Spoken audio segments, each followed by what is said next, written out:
പഴയ ബുള്ളറ്റ് വാങ്ങുമ്പോൾ ഇക്കാര്യങ്ങൾ നിർബന്ധമായി ശ്രദ്ധിക്കണം. തലയെടുപ്പോടെ ബുള്ളറ്റിൽ കുതിക്കാൻ ആഗ്രഹിക്കാത്തവരായി ചുരുക്കമായിരിക്കും. ഇക്കാലത്ത് വീടിന് മുന്നിൽ ബുള്ളറ്റ് നിർത്തിയിടുന്നത് പോലും ഒരു ഗമയാണ്. പട്ടാളക്കാരും പോലീസുകാരും മാത്രം ഓടിച്ചു കണ്ടിട്ടുള്ള ബുള്ളറ്റുകൾക്ക് പെട്ടെന്നാണ് വിപണിയിൽ ഡിമാൻഡ് വർദ്ധിച്ചത്.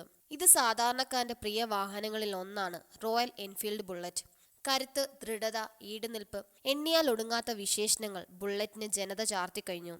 പുതിയ ബുള്ളറ്റുകളെക്കാൾ പഴയ ബുള്ളറ്റുകൾക്കാണ് ഇന്ന് ആവശ്യക്കാർ കൂടുതലും. പക്ഷെ ബുള്ളറ്റ് ആണെന്ന് കരുതി സെക്കൻഡ് ഹാൻഡ് വിപണിയിൽ നിന്ന് കണ്ണുമടച്ച് മോട്ടോർ സൈക്കിൾ വാങ്ങുന്നത് വിഡ്ഢിത്തരമാണ്. റോഡിലിറങ്ങാൻ പറ്റിയ ആരോഗ്യം സെക്കൻഡ് ഹാൻഡ് ബുള്ളറ്റിനുണ്ടോ എന്ന് പരിശോധിച്ച് ഉറപ്പുവരുത്തണം.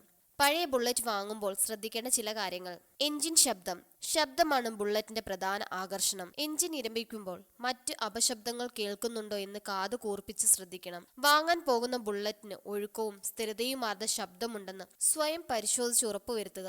ഗിയർ ഷിഫ്റ്റ് ഏതൊരു മോട്ടോർ സൈക്കിളും ഒഴിച്ചുകൂടാൻ സാധിക്കാത്ത ഘടകമാണ് ഗിയർ മാറ്റം സുഗമമല്ലെങ്കിൽ റൈഡിങ്ങിൽ പ്രശ്നങ്ങൾ ഉടലെടുക്കും. ഓടിച്ചു നോക്കുമ്പോൾ ഗിയർ തുടർച്ചയായി മാറി മാറി കാര്യമായ പ്രശ്നങ്ങളെന്ന് ഉറപ്പുവരുത്തണം. ഗിയർ കൂടാതെ മാറ്റത്തിനിടയിൽ തെറ്റായ ന്യൂട്രൽ കടന്നു വരുന്നുണ്ടോ എന്നും പരിശോധിക്കുക. ഓഡോമീറ്റർ പഴയ റോയൽ എൻഫീൽഡ് ബുള്ളറ്റുകളിൽ ഓഡോമീറ്റർ പതിവ് പ്രശ്നക്കാരനാണ്.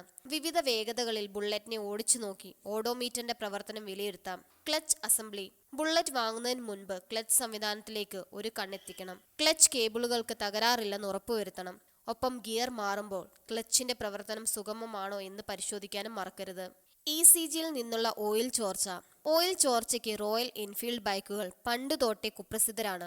എൻജിൻ, ക്ലച്ച്, ഗിയർ ബോക്സ് എവിടെ നിന്നായാലും വലിയ പ്രശ്നങ്ങൾക്ക് ഓയിൽ ചോർച്ച വഴി തെളിക്കും. പഴയ ബുള്ളറ്റ് വാങ്ങുന്നതിന് മുൻപ് ഇത് പ്രത്യേകം ശ്രദ്ധിക്കണം.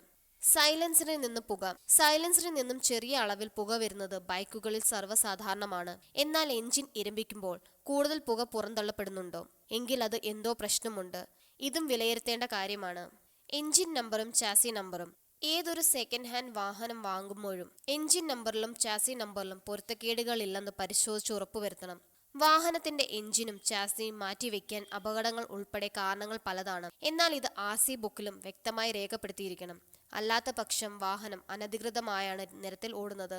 ഒരു വശത്തേക്ക് ചരിവ് ഓടിക്കുമ്പോൾ ബുള്ളറ്റ് ഒരു വശത്തേക്ക് കൂടുതൽ ചായുന്നതായി അനുഭവപ്പെടുന്നുണ്ടോ എങ്കിൽ വീൽ അലൈൻമെന്റ് കാര്യമായി തകരാറുണ്ടാകും. വാങ്ങാൻ പോകുന്ന ബുള്ളറ്റിൽ ഈ പ്രശ്നമില്ലെന്ന് ഉറപ്പുവരുത്താൻ 2-3 വട്ടം മോട്ടോർ സൈക്കിൾ അല്പനേരം ഓടിച്ചു നോക്കണം. ഷോക്ക് അബ്സോർബറുകൾ ബുള്ളറ്റ് സ്റ്റാൻഡിൽ നിർത്തിയതിനു ശേഷം പിൻ സീറ്റിൽ ആളെ ഇരുത്തി ഷോക്ക് അബ്സോർബറുകളുടെ ആരോഗ്യം വിലയിരുത്താം. ഈ സന്ദർഭത്തിൽ ഷോക്ക് അബ്സോർബറിൽ നിന്ന് അപശബ്ദം വരുന്നുണ്ടോ എന്ന് ശ്രദ്ധിക്കാം. കൂടാതെ ഉടമയുടെ അനുവാദത്തോടെ കുണ്ടും കുഴിയും നിറഞ്ഞ റോഡിൽ കൂടിയും ബുള്ളറ്റ് ഓടിച്ചു നോക്കുക. ഇങ്ങനെയും ഷോക്ക് അബ്സോർബറുകളുടെ സ്ഥിതിഗതികൾ വിലയിരുത്താം. എക്സോസ്റ്റിൽ രൂപമാറ്റം വരുത്തിയിട്ടുണ്ടോ എന്നും ബുള്ളറ്റ് വാങ്ങുന്നതിന് മുൻപ് ശ്രദ്ധിക്കേണ്ട കാര്യമാണ്. എക്സോസ്റ്റിലും മറ്റുമുള്ള മോഡിഫിക്കേഷൻ ബുള്ളറ്റുകളുടെ മൂല്യം കുറയ്ക്കും. കമ്പനി നൽകുന്ന എക്സോസ്റ്റാണ് ബുള്ളറ്റിലുള്ളതെങ്കിൽ ഏറ്റവും നല്ലത്. ബാറ്ററി പഴക്കം ചെല്ലും തോറും മോട്ടോർ സൈക്കിളിന്റെ ബാറ്ററി ശേഷി കുറയും. ഇത് കൂടുതൽ പ്രശ്നങ്ങൾക്ക് വഴിതെളിക്കും. ബുള്ളറ്റ് വാങ്ങുന്നതിന് മുൻപ് സർവീസ് റെക്കോർഡ് പരിശോധിച്ച് ബാറ്ററി കൃത്യമായി പാലിച്ചിട്ടുണ്ടോ എന്ന് കണ്ടെത്താൻ സാധിക്കും. ഒപ്പം ഹോൺ ശബ്ദം വിലയിരുത്താനും മറക്കരുത്. ഇലക്ട്രിക് സ്റ്റാർട്ടറിന് തകരാറുണ്ടോ എന്ന് ബുള്ളറ്റിൽ പരിശോധിക്കണം. 3-4 തവണ ഓടിക്കൊണ്ടിരിക്കുന്ന ബുള്ളറ്റ് നിർത്തിയതിനു ശേഷം ഇലക്ട്രിക് സ്റ്റാർട്ടർ ഉപയോഗിച്ച് സ്റ്റാർട്ട് ചെയ്തെടുക്കുക. സ്റ്റാർട്ടറിന് പ്രശ്നങ്ങൾ ഉണ്ടെങ്കിൽ ഈ സന്ദർഭത്തിൽ തിരിച്ചറിയാൻ സാധിക്കും. തുരുമ്പ് ബുള്ളറ്റിനെ വിട്ടകലാത്ത ഒരു പ്രശ്നമാണ്. അതുകൊണ്ട് വാങ്ങുന്നതിന് മുൻപ് ബുള്ളറ്റിൽ ഗുരുതരമായ തുരുമ്പ് പ്രശ്നങ്ങൾ ഇല്ലെന്ന് കണ്ടു ഉറപ്പുവരുത്തുക.